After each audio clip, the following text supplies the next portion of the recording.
Quelquefois, quand on écoute la parole de Dieu, on a du mal à comprendre. Et c'est pas si pour vous, des fois, c'est clair. Vous avez vu l'évangile? Au début, le Christ parle de la foi, parce que les disciples lui demandent.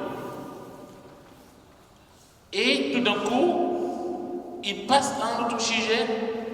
Lequel d'entre vous, quand son serviteur aura labouré ou gardé les bêtes, quel est le lien avec la foi, les amis?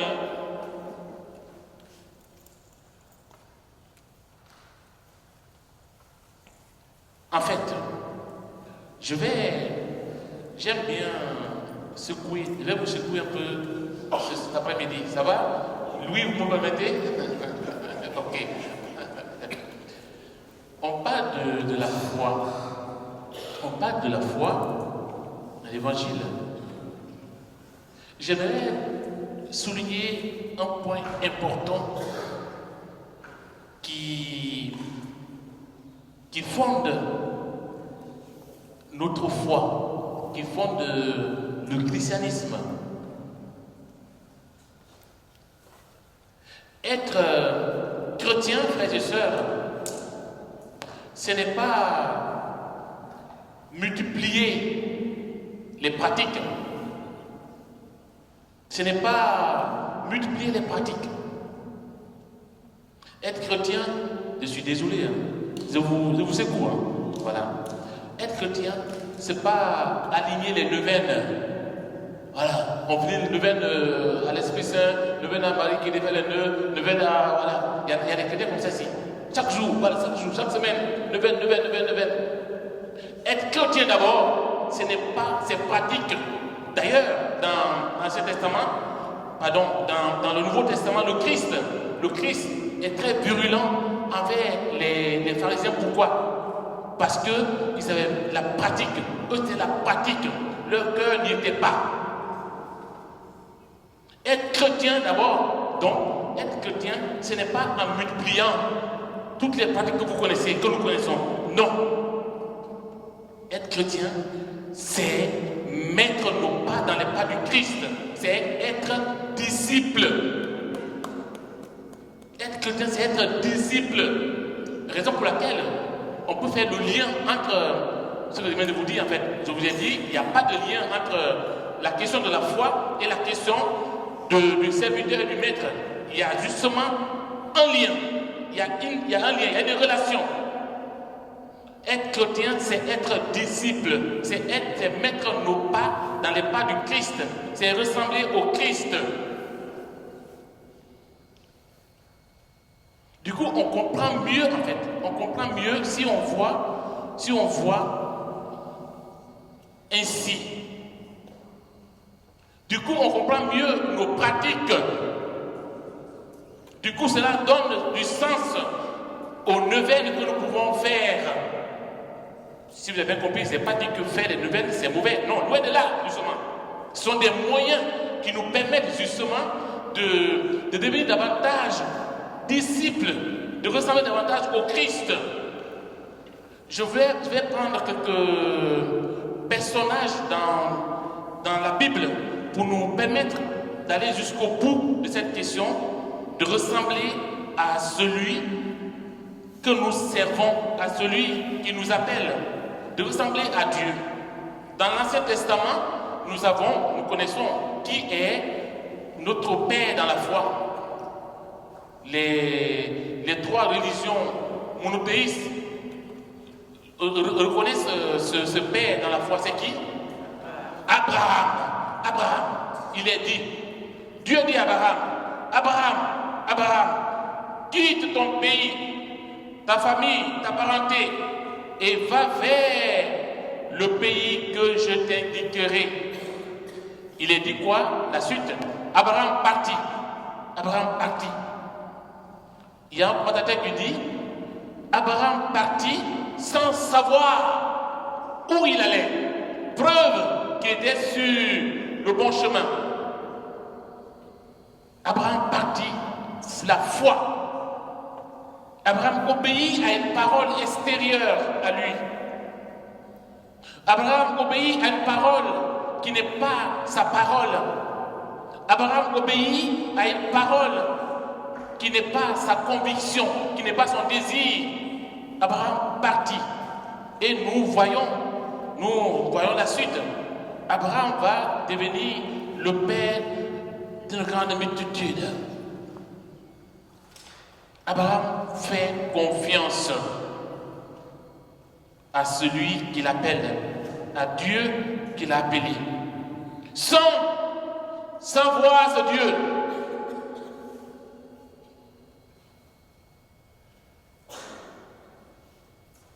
Nous avons Moïse. Moïse, Dieu l'appelle, qui était derrière le troupeau de son beau-père. Moïse travaillait, Dieu l'appelle. Il lui dit, je t'envoie libérer mon peuple. Moïse va essayer de discuter avec Dieu. C'est pas possible. Moi, je ne suis pas capable. Mais Moïse va, au fur et à mesure, quitter ses certitudes à lui.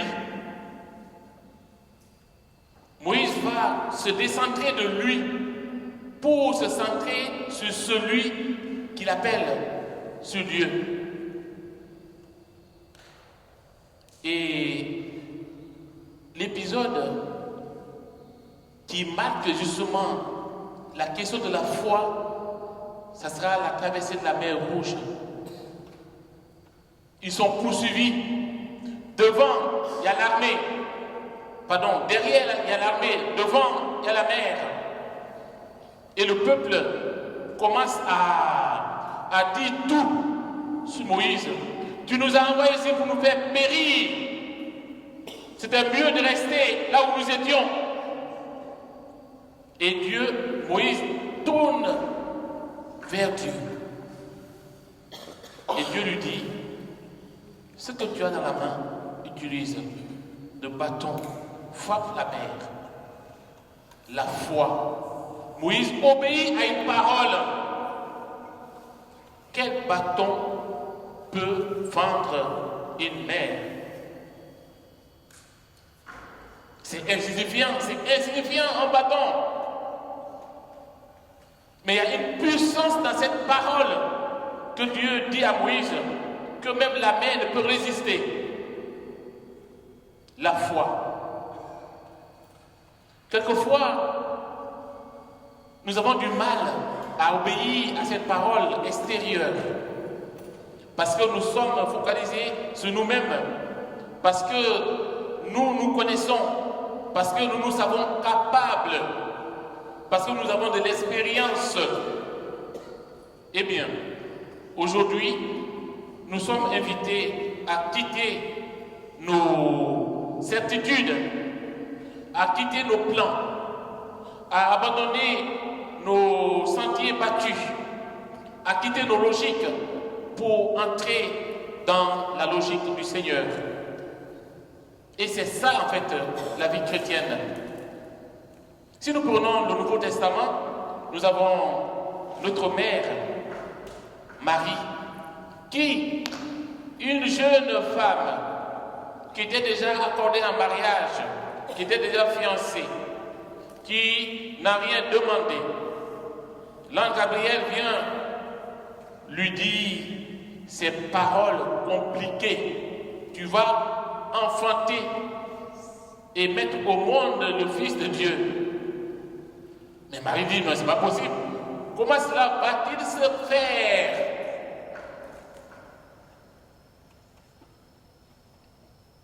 Et l'ange lui dit, le Saint-Esprit viendra sur toi. C'est-à-dire, il y a cette puissance de Dieu qui rend tout possible, en fait. Et Marie va adhérer à ce projet. Je suis la servante du Seigneur, que tout. Marie n'a pas dit que 50% ou 20%. Marie n'était pas dans les calculs, comme aujourd'hui on calcule. Je suis serviteur, je donne 30% de mon temps à Christ est vivant. Voilà, je suis dans la chorale, je donne 10% ou 20%. pour venir chanter, ainsi de suite. Marie dit que tout se fasse pour moi selon ta parole. Quelle foi! Quelle foi! Marie connaissant sa tradition, sachant qu'elle était vouée à la mort, à la lapidation. Si ce que l'ange lui disait se réalisait, puisqu'elle était déjà fiancée. Pierre et les autres, dans la pêche miraculeuse, en Luc chapitre 5, versets 1 à 11, après avoir peiné toute une nuit, fatigué, le Christ lui dit, allez-y, reprenez, jetez le filet en pleine journée. Nous avons peiné toute la nuit sans rien prendre. Peine perdue. Mais sur ta parole, je vais jeter les filets. Waouh! Quelle foi! Et nous voyons la suite de cette pêche qu'on appelle pêche miraculeuse, parce qu'il y a eu une parole qui a été obéie, qui a été accueillie, une parole qui est tombée dans de bonnes terres, une parole qui a porté du fruit.